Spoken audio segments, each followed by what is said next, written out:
lunch and learn session, and one that we'll be replicating with the SOTOs and crisis workers at a later date, in order for them to have an overview of ISO and why we're doing what we're doing. I'm Glan Thomas. I'm the Forensic Accreditation Lead for all of Wales at the moment. I'm currently seconded to the Police Collaboration Wales team. And one of the areas of work that I'm doing is on the SARC accreditation. I just want to try and put some context into what you're just about to hear from Steve. And the reality is there is nothing here to be afraid of, because all we're doing is we're putting into practice what you do on a daily basis in your standard operating procedures, and for us to meet the requirements of UCAS and the forensic regulators' codes of practice. And on that, I would just like to open with the first paragraph of the codes of practice, so everybody has an understanding as to why we're doing what we're doing. Forensic science is a critical and important part of criminal investigations and the administration of justice, not only to identify offenders and provide expert evidence to the courts, but also as one of the strongest safeguards against false allegations and wrongful conviction.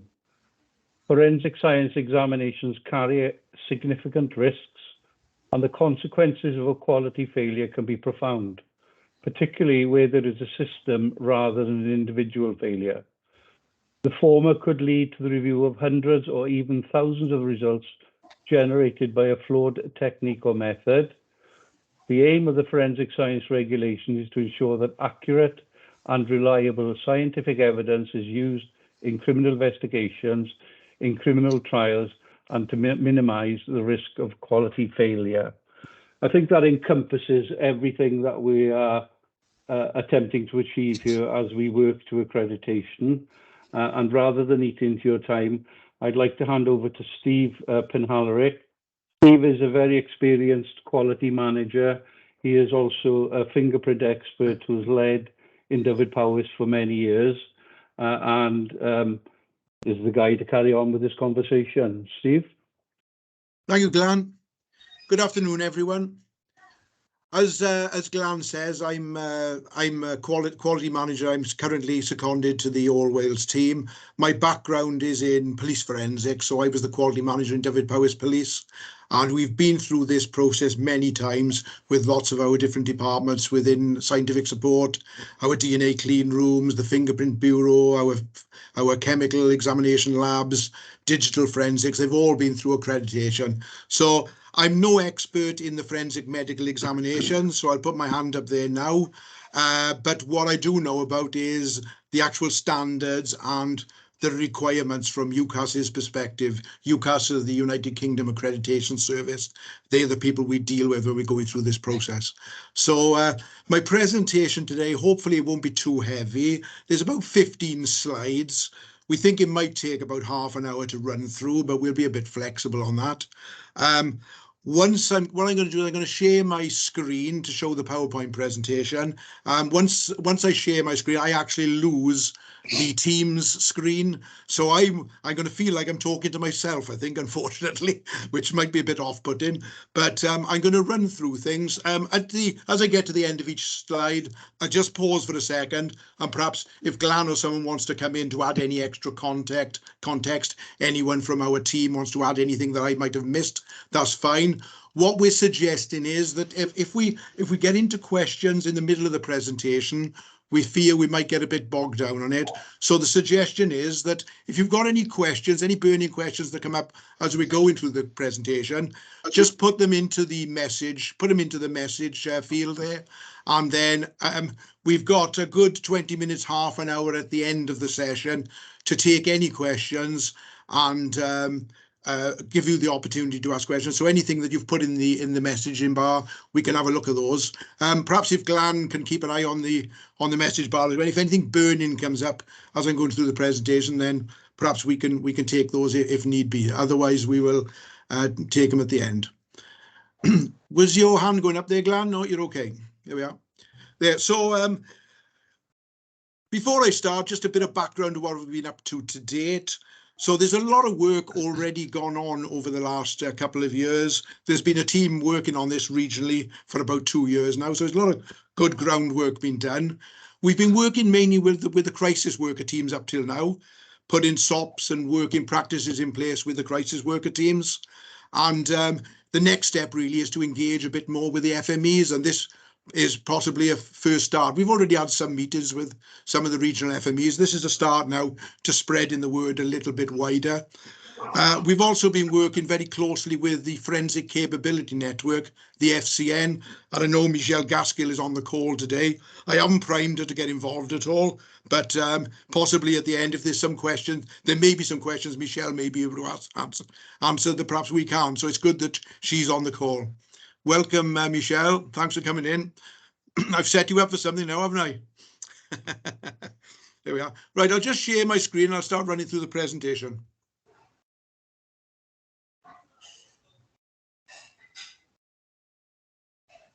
And this is where we keep our fingers crossed that everything works.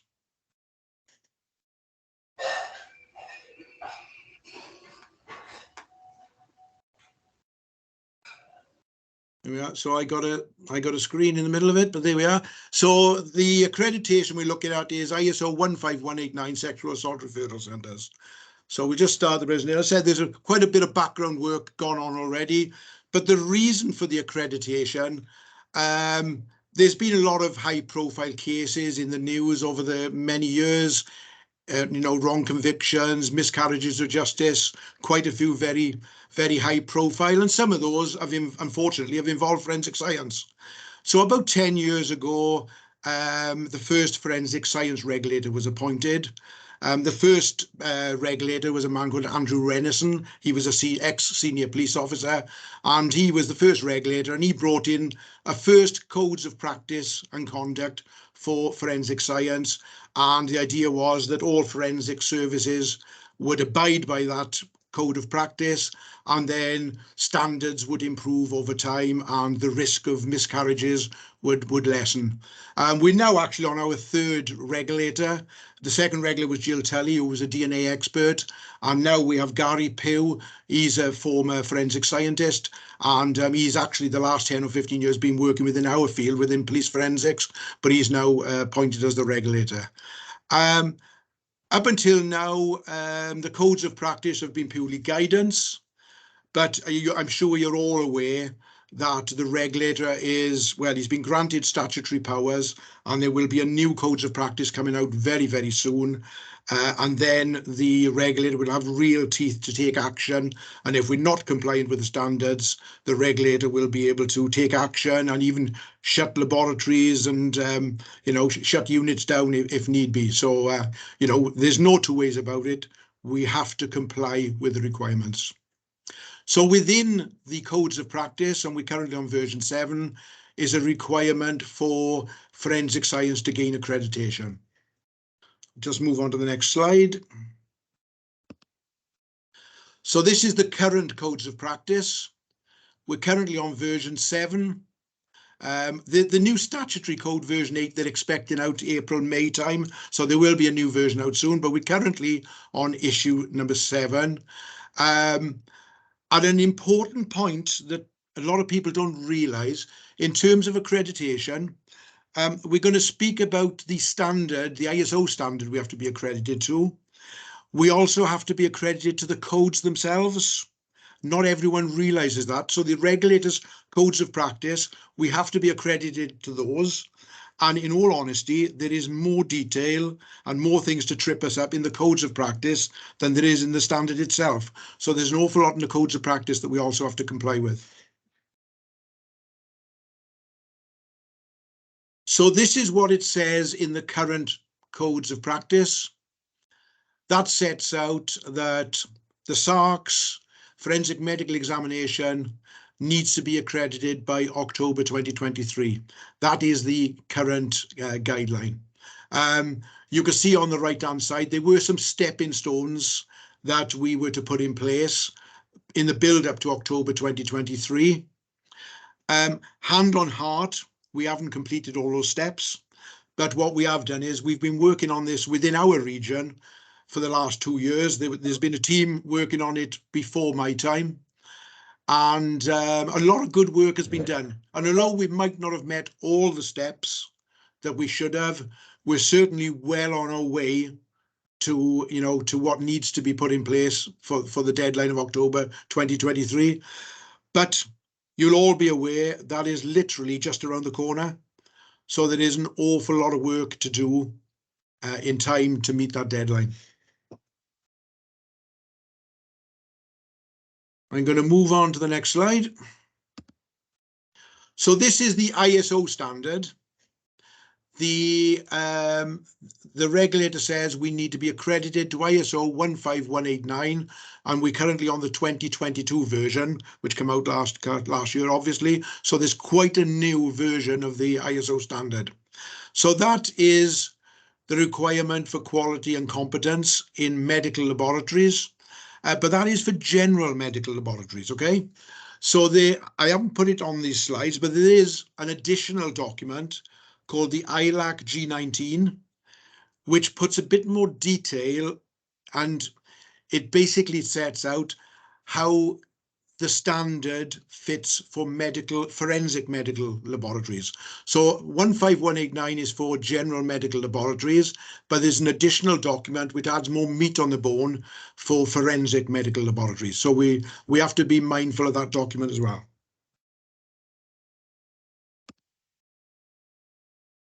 Right. There are a couple of other documents that I just want to cover off. The first one is the FSR C116. Now that document is a C document. The C stands for codes.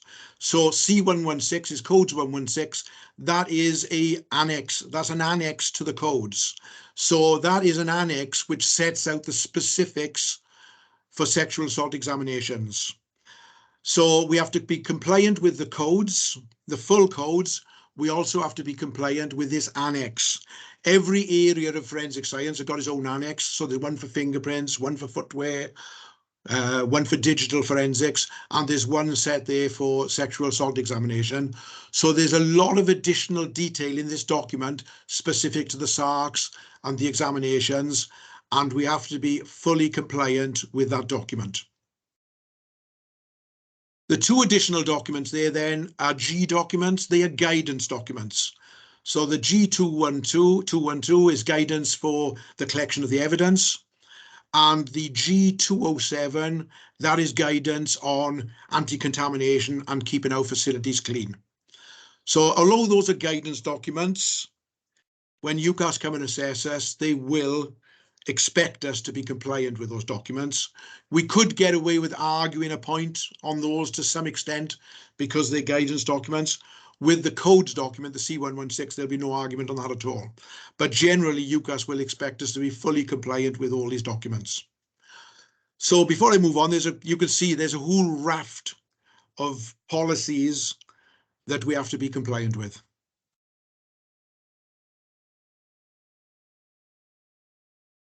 Let's move on. Steve's going to just pop. Yeah. Steve, can I just pop in on that one? Yeah. Do you want to go back to the last slide? I'll just no, go back. That's fine. I just want to cover, whilst we are talking about ISO accreditation and SARCs, the FMEs are involved heavily in the examinations at the custody suites, okay? So what we are doing in our region is we are applying the same standards of accreditation within the custody suite, even though we don't have to attain ISO accreditation at this time for custody. Okay, there will be an auditing mechanism of the custody arenas, and that I believe is going to be undertaken by the HMIC, who will be checking and testing what we're doing within the custody suites as part of that process. But whatever's in custody at the moment is guidance, but we will be managing that in the same format as accreditation. Thanks, Glenn. So the next slide now is about UCAS. So UCAS are the United Kingdom Accreditation Service. So once we are ready, we think we've got everything in place for accreditation, UCAS are the people to come in and do the assessment to ensure that we are compliant. And you can see there, they come in for initial assessment. Once we are accredited, we then get them come back every year for an annual assessment. And then every 4th year, there is a full renewal process where they assess us again. So they will check us thoroughly against all the requirements set out in the standards, the ILAC G19, the codes of practice, and the additional documents. So they will check us against all those. I cannot sort of reiterate enough how strict UCAS are. There is absolutely no grey areas with them. UCAS only deal in black and white. So if a document says you must have something in place, we must have it in place. They will not accept we sought to do it. We do it 90% of the time, but occasionally we don't. We intend to do it, but sometimes we can't. Anything like that, they just will not accept. They expect you to, if it's in the standards, they expect you to follow it to the letter of the law and do it on every occasion. So we've found them to be very, very strict. And some of their assessors are quite serious people, and they, there is no grey areas with them whatsoever. We've had quite a number of years of dealing with them now in scientific support within the policing. So, we're used to dealing with them, but they are very, very strict. Just move on to the next. So I'm going to come into some of the details now of the requirements of the standards. The standard itself is pretty much split into 2 sections.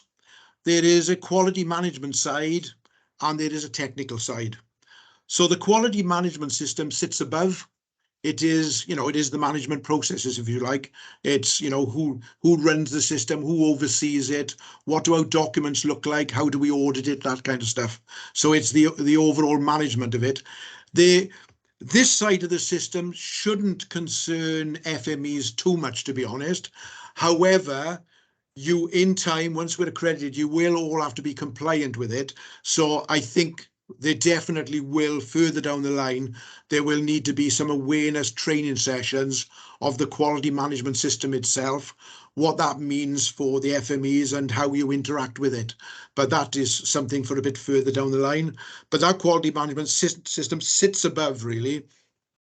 Then the second side of the system is the technical side. And this is where the FMEs really fit in, because obviously you are the guys that are doing the forensic medical examinations, and those examinations and those processes all come in with the technical side. So this is some of the stuff that sits within the quality management side here.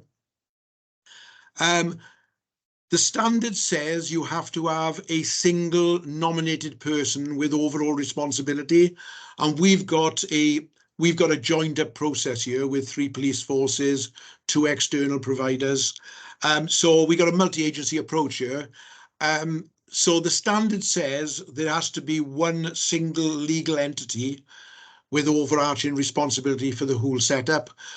So at top management level, a decision's been made that the Chief Constable of South Wales Police will be the nominated person with overall responsibility. So they will be the solely responsible for the accreditation. We have to have all of our organisation and management defined that sits underneath the South Wales Chief Constable. So all our senior managers, right down to our crisis workers and the people cleaning, the FMEs and the people cleaning at the bottom, everyone in the chain needs to be listed within that organisational structure. We do need a quality manager to oversee the system. I'm carrying out that role at the moment, but the idea is that once we come live, we will be bolting on to the Southern Wales, All Wales quality management system. So we don't want to reinvent the wheel. We are going to join a system that's already been created. So that makes things a little easier for us. So we're going to bolt onto that system, and ultimately the quality manager for South Wales Police will probably take responsibility for the SARC quality management system in due course. The quality management system contains things like all the quality procedures, internal auditing is set out, and management review. Because what the standard expects you to do is to set out in documented procedures how you do things. Then you internally audit yourself to prove that you are doing it. And then management review sits behind just to oversee everything and makes sure everything's being done as it should be. So that's an overview of the quality management side. The next slide looks a little bit of detail at the technical side.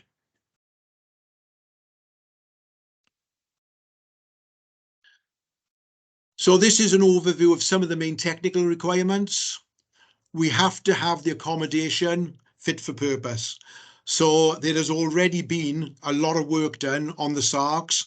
There will be 3 SARCs, one in Cardiff, one in Swansea, one in Aberystwyth. Those 3 SARCs have already been upgraded to bring them up to spec to a certain level. It could be that we might have to do more, and there might be more work required yet, but there's already been a lot of money spent and a lot of work done to get those facilities fit for purpose. There's a lot of detail about access control and things like that as well, which I'll come on to in a bit. The examination methods, these are the methods being used by the FMEs, so they have to be set out and documented.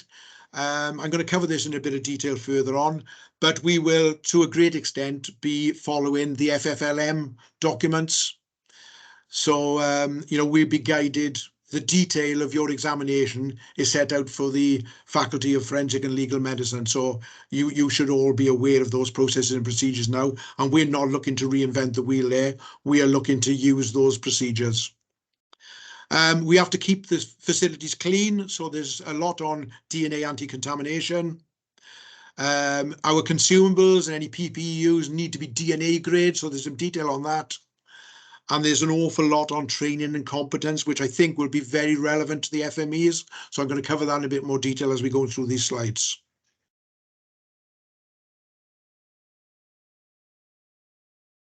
So accommodation and environment. This is all about what our SARCs look like, what the examination facilities look like. You'll see a common theme. The first point on all these slides will be documented procedures. The standard does like everything to be written down. So everything we do, they like it to be in black and white so that it can be easily audited and there is a trace of how we do it. We need access control. We can't have anyone walking in and out of these labs. So, whenever we use the examination suites, there will be a log of everyone who's gone into that room. If someone goes in to clean it, that will be logged. We have to be quite strict on the access. Generally, there is a pre-examination waiting room, an examination room, and a patient toilet, bathroom facilities within the suites, and those are all expected to be kept DNA clean, or as clean as is possible. So they've all been upgraded so that there's easy clean surfaces. We'll have anti-contamination procedures in place to make sure that they're kept clean, and there's some guidance on restricted airflow. There is some detail on airflow in the standards, which I have to admit we're not fully compliant with at the moment, but that some of those standards are being challenged, and we're very hopeful that they won't be as strict as are currently set out. So we're watching this space on the airflow requirements. That's some of the requirements for accommodation and environment. Next, the examination itself. So again, the examination, there will be required to be documented procedures setting out how your examinations take place. And we haven't reinvented the wheel here. We've written a procedure which is quite generic and cross-refers to the faculty's documents. So the documents you already follow are the documents that will be being used as you carry out your process. These methods will need to be validated, and that's quite a time-consuming process. There's a lot to go into on validation. I've got a slide towards the end where I go into method validation in a bit more detail, so I'll cover that a bit later on. All the staff in the process need to be competent. That includes the FMEs carrying out the examinations, and competent is the key word that UCAS use. So when I refer to competence, I always come back to my own experience. As a fingerprint expert, I qualified in 1984. So at that point in time, I was clearly competent to carry out my role. 20 years later, I was still acting as a fingerprint expert, but I never had any sort of assessment from 84 until 20 years later. How can I say that I'm still competent 20 years later if I've never been assessed? And this is a big issue for UCAS. So they will expect there to be evidence of ongoing competence. And we found this to be a tricky area for us because we've all got good training practices in place. We're all happy our staff are competent, but what UCAS required us to do is to evidence the competence, to have the documentation in place and the evidence of the assessments in place to show that our staff are still competent. You know, I wouldn't doubt for 1 minute the competence of the FMEs carrying out these roles, but do we have the evidence in place now? That could be in question. I suspect we'll have a bit of work to do around training and competence. The way you take your samples, as I say, those need to be documented. We'll be following the faculty documents there. How you record your case notes, that is all set out in the SOPs, and they will be expected to be completed accurately. And there will have to be quality assurance processes put in place to ensure that note taking, that record taking is done accurately. We're not absolutely sure how to do that at the moment because some of these notes and case files are confidential, and we're going to have to work around how best to bring quality assurance processes into place. But we certainly will have to do that. So that is the evidence recovery side, and that is very much the FME's role there. The next slide is on anti-contamination. Again, you'll see documented procedures, so we need to say in black and white how we're going to keep our units clean. Then we need a strict cleaning regime that we have to follow. All the cleaning needs to be logged, so it's all documented, when it's being cleaned, who's cleaned it, etc. The staff carrying out the cleaning need to be trained and competent, so we'll have to have those records in place for the people doing the cleaning. And then we have to have environmental monitoring in place. So once the units are cleaned, we'll have to take swabs from inside the examination suite in order to evidence that we are cleaning the premises effectively. So we need the evidence of that as well. We actually also, at the current time, we use an external agency that come in and do a deep clean for us as well. So we expect routinely that there will be deep, as the mantra at the moment is that the SARC is used, the SARC is cleaned down, and then the SARC is secured with a security tag. And then when it goes to be used again next time, the seal is broken. We know it's clean because it's been cleaned down, and the cycle starts again. And then every 3 months, we expect there to be a deep clean carried out. We use a company called Crime Scene Clean for that at the moment.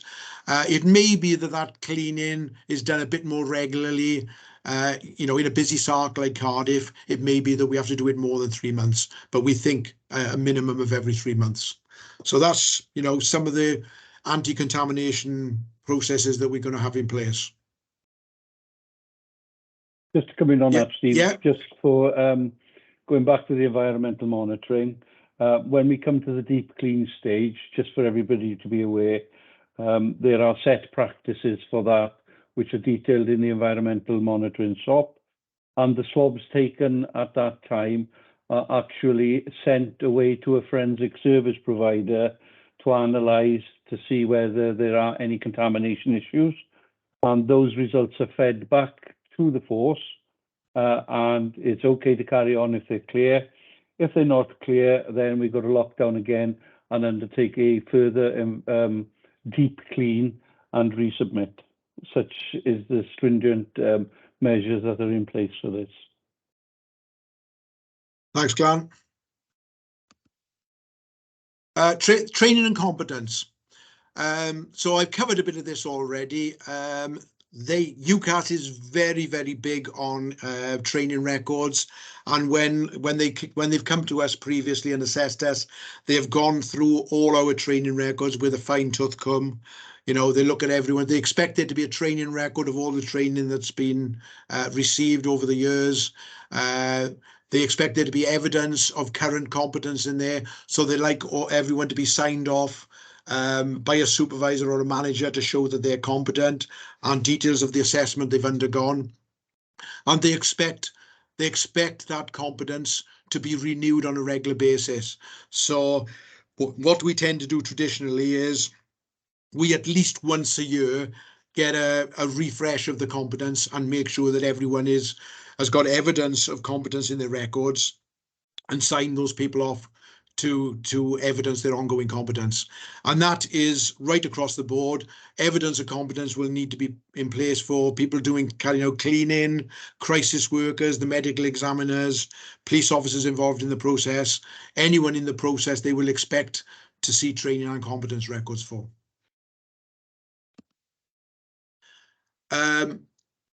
Validation of methods. I kept this slide till last. The UCAS definition is there. But this was new to us in scientific support. We'd never been involved in validation before. We had methods in place that we use and have been using for many, many years. The methods seem to be tried and tested to our mind, but of course we hadn't actually carried out any scientific testing, if you like, of those processes to make sure they work. So validation is proving that your methods work for you, and providing the evidence that your methods work for you. So in terms of some of the validation we've done within scientific support, we've done things like placed known fingerprints on items that we know their fingerprints are there, and then someone comes in afterwards, carries out the examination using our own processes, and if they find and recover those fingerprints as they should, that kind of proves that the methods work. And we've done that in all our areas that we've had to accredit to date. And we have found that some of our equipment, when we've done these validation exercises, we found some equipment didn't work exactly as we expected it to. Some settings we were using, we found they had to be, during the validation, we found we had to change them. So the validation did prove its worth, in that we did have to make some changes to our processes once we tested them properly in this way. So if I liken that to your processes, the evidence recovery methods are going to have to be validated somehow. There's been a lot of discussion and a lot of talk about this, and a lot of thought gone into it. And I know Michelle Gaskill from the FCN is on the call, and she's been doing a lot of work on this. We are going to be working with the Forensic Capability Network in about a month's time. We're getting involved with some of their end-to-end validation testing. So we're already planning to start doing some of this validation within our region. And the sorts of things that are going to happen is they're going to use some anatomical dummies and impregnate them with some evidence. And we're going to, the forensic medical examiner will then examine those dummies to see if they can recover the evidence. They will be taking swabs off the skin surface, and I think they're potentially going to use pigskin for some of the tests as well. But they're actually using some live volunteers as well. So there's some live volunteers going to be coming in that are going to be examined by forensic medical examiners. That has all been agreed. So those are the sorts of things we are going to have to do. But there's an awful lot going on around the validation at the moment, because obviously it's a very difficult area to validate. But UCAS will expect us, when they come and assess us, they will expect to see evidence that we have proved that our methods do work for us. So there's a lot of work to do on validation. Steve, just to come in quickly on that then, we, as well as the FCN, are working very closely with UCAS, and this is the first area of ISO accreditation where we've actually had the opportunity to touch base with UCAS. UCAS normally will not provide any guidance or advice, but we obviously this is a new area to the whole of the UK, and we have dry runs set up with UCAS. We are getting guidance and advice. They're learning from us, and we're learning from them as well. So that is significantly beneficial for, again, this new area. Thank you. We're just coming to the end of the presentation now, actually. So we're just on a summary here, really. So you say I've tried not to go in too heavy. I've just tried to give an overview of the overall process and the overall requirements.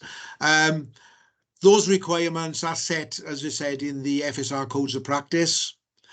The deadline is currently set at October 2023. That is set out in those codes. So we need to get our facilities up to a specified standard. And as I said, there's already a lot of work been done there already. There might be a bit more, but lots of work has already been done. The processes and procedures need to be defined and set out, and we've been doing a lot of work to date, mainly with the crisis worker teams, getting the in-house methods and processes written. And we have been linking in with the FMEs on the examination process. We probably need to do a bit more work on that yet, but we have been doing a lot of work around that. The methods need to be validated. We're really at first base on that one. So we've got an exercise coming up soon, but we'll have to validate all the individual aspects of the accreditation. So we're gonna have to validate the cleaning, the chemicals we use for the cleaning are gonna have to be tested, as well as the examination processes themselves. So there's a lot of work to do there. Staff training and competence needs to be evidenced. So we need all those records in place before we can be accredited. All our consumables need to be DNA grade. We need to ensure that they're stored correctly and kept clean so that they're clean when they're used. We need anti-contamination procedures in place, and those must be effective and must be proved to be effective through the environmental monitoring. And we need quality assurance processes in place. So that has been a quick whiz through. I'm at the end of the presentation. I don't know if you've got anything to come in there, Glenn? Yeah, thank you, Steve. And it is a very strategic overview of what's involved for everybody.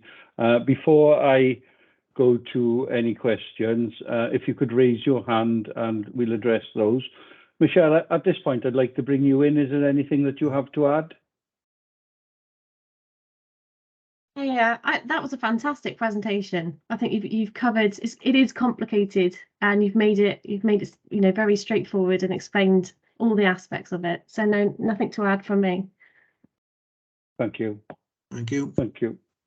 As I'll throw it open to the floor then as a Q&A. If you raise your hand, I'll come to you and we'll try and answer your questions. I'll stop presenting, Glenn. Thank you, Steve. He says.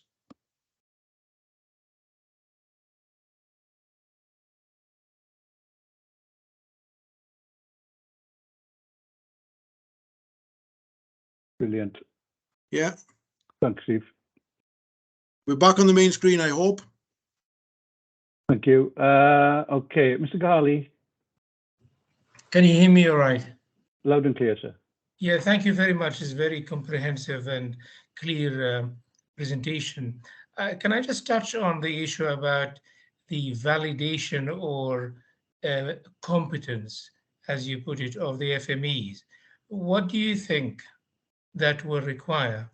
Is it just attending courses? Is it just evaluation by clinical lead? Or what do you feel would satisfy that point? And how often that should actually take place? Okay. Michelle, would you like, I'll see Michelle from an FCM perspective. Is that level of detail there, Michelle, or are we able to just give an overview of what we currently do, really, from a competency side of it and training records?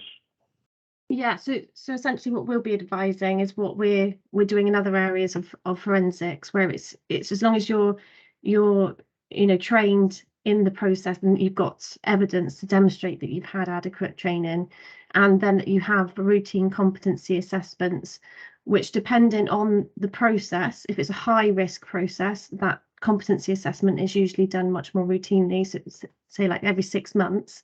If it's a low risk process, then it might just be an annual competency assessment. And you know, assessing competency can be done in different ways.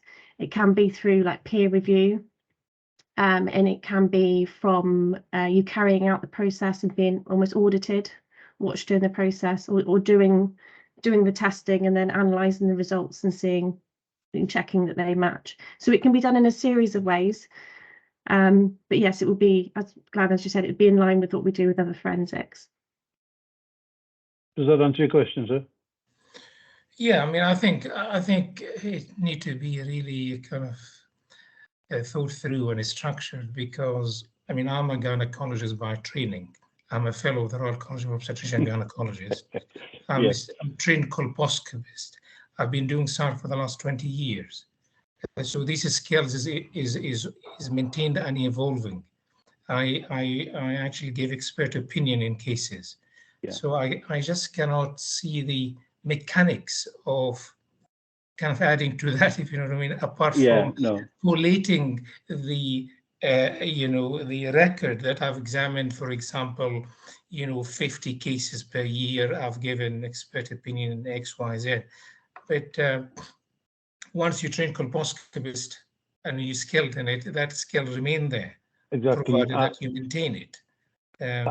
I would say to you that you will be working to your standard operating procedures, because the FMEs only detail in the standard operating procedure what they actually undertake.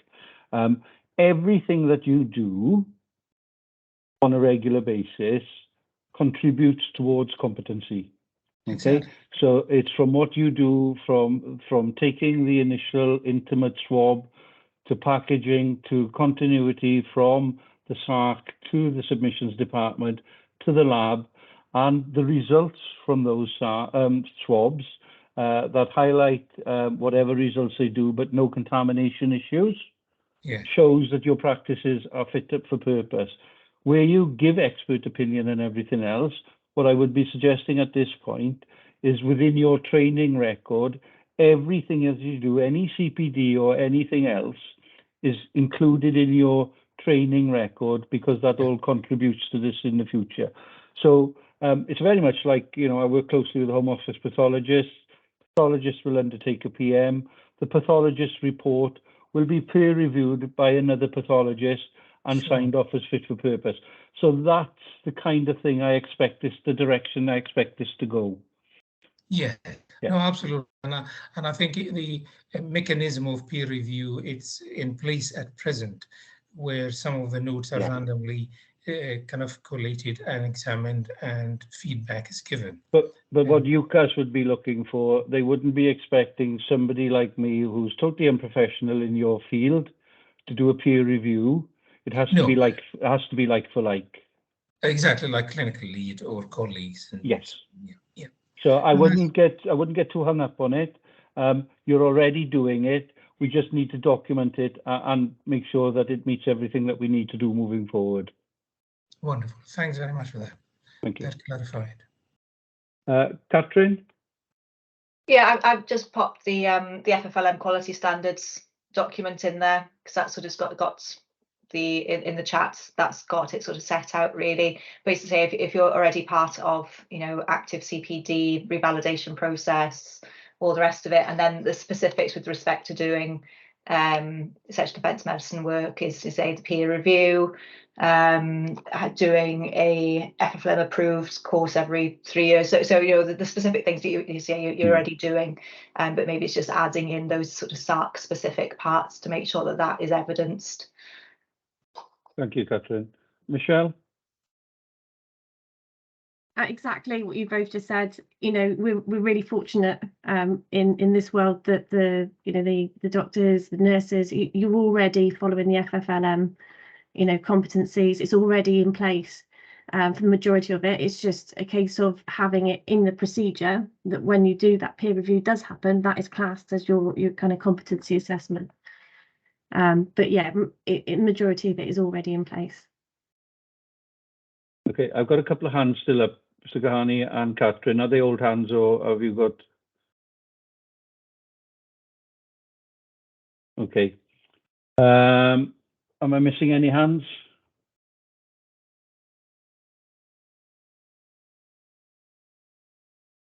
No. Does anybody else have any other questions in respect of the direction that we're going or anything else for ISO accreditation? There's a few bits in the chat. Right, I'll just refer to those now then. Bear with me a second.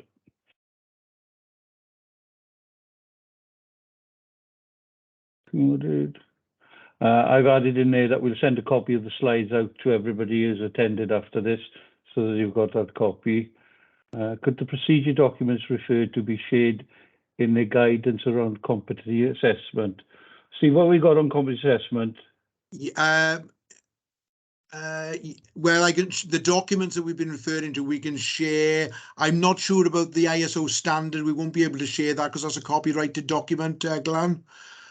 Okay. But we can share the guidance documents and the. You can actually purchase that document, the ISO codes and 15189 documents. Yeah. So they can be actually purchased. Yeah, go ahead. Glenn, it's Anya Hunt here. I'm sat with Paula Mead, so I'm kind of back in the background a bit here. Sean, I notice, is from Betsy, who's obviously North Wales. Sean, the ISO document, the 15189 document, is available to the Betsy staff, and so I'm quite happy to contact Karen Howarth, and you can perhaps pick that up with her. Thank you. Yeah, that's No appreciated. What I also don't want to do is blow your heads with this stuff. You know, you're consummate professionals, but we've just had a couple of documents this week, and one of those is just 358 pages around accreditation. So, you know, trying to keep it relevant to the areas you're concentrating on. Sean also asked, is there anything in the accreditation process that refers to or required medical practitioners to undergo police vetting? Michelle, can I come to you on vetting? Of course. So in the regulators' requirements, it is set out that the organisation needs to demonstrate that their staff have got appropriate levels of vetting. So it doesn't specifically say that forensic healthcare practitioners have to undergo a certain level of vetting. It's down to the organisation, and it depends on what the staff do.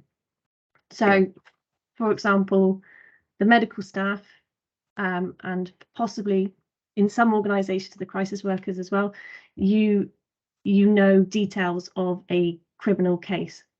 You have access to forensic evidence. Therefore, you should undergo vetting. And it wouldn't be police vetting, it would be non-police staff vetting. Level 3 vetting, is it? Yeah. Level 3, okay.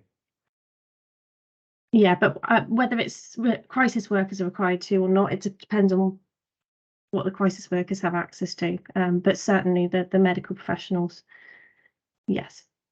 Okay, thank you. Sean? Sorry, this is causing us a few issues, I think, among medical practitioners, because I'm sure those of you who work for the police know what that involves. This is something that's never, hit our radar before.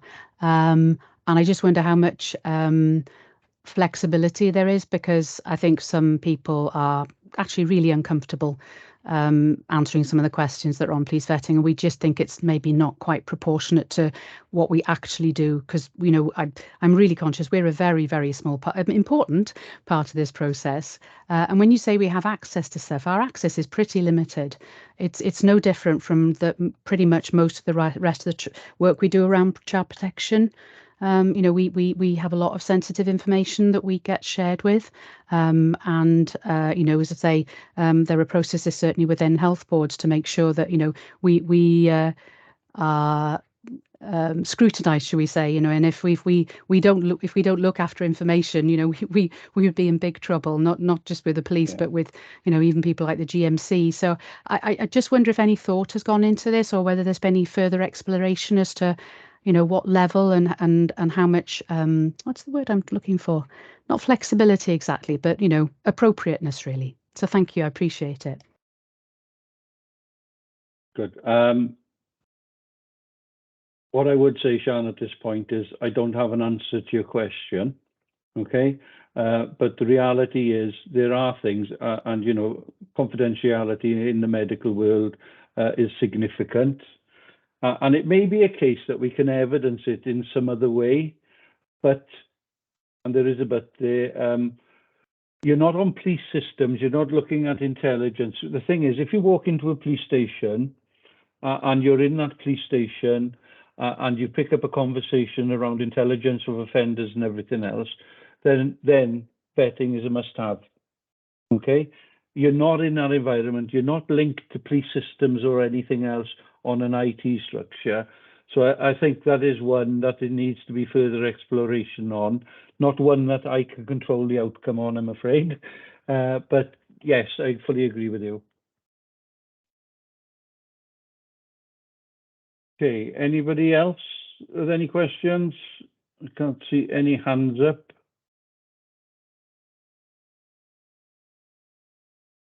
Good, excellent. Well, thank you, first of all. We have, just by way of an update, because like Steve said, this work has been ongoing now for nearly 2 years, and a lot of really good work has been undertaken by a limited team of individuals who are dedicated to it. And that is, again, repeated through the NHS and their contribution, through new pathways, and through the existing quality teams within policing. So it's a massive thank you for that. We have made significant progress, additional progress, since this has come to sit under the pillars of work that I'm undertaking on a collaborative basis. For example, we've got this event today, and we're more than happy to repeat this event if it's of value. People find it of value to us. But also, 14th of February, we are meeting at the Cardiff SARC. That's all of my team and all of New Pathways, NHS and others, where we're going to sit down and we're going to go through the standard operating procedures and other related documents to ratify those off and make them live. On the 2nd, 6th and 9th, with the help of Shiraz, we have managed to put together, and Michelle, March 2nd, 6th and 9th of March, end-to-end validation exercises at the Swansea SARC. And with the assistance of UCAS on the 27th, they're unable to give us a pre-assessment, but they can actually give us a pre-assessment via a dry run at Swansea. So there's an awful lot ongoing in the background, and there are still things that we've got to achieve, such as a Section 22A, the single legal entity document, and the FME. We're working currently on the new FME contracts with Gemma in Gwent, and all of those are to be delivered in time for our October 23 deadline. So it's a massive thank you to everybody. I don't underestimate it. My experience is that this is all done on top of our day jobs, but you know, we're doing the right thing in the right way, and we will get there. Thank you. Thank you, Glenn. Thank you. We're 5 minutes ahead of schedule, Glenn. I know, Steve, that's good. I can put the kettle on that. The only reason for that is because Arvan hasn't joined the call. No, he's tied up in another one, and he's pulling his hair out. He's texting me all the time. Okay, we'll catch up with you again. Thank you. Thank you very much. Thanks, Bye-bye. all. Thanks, everyone. Thank you. Bye.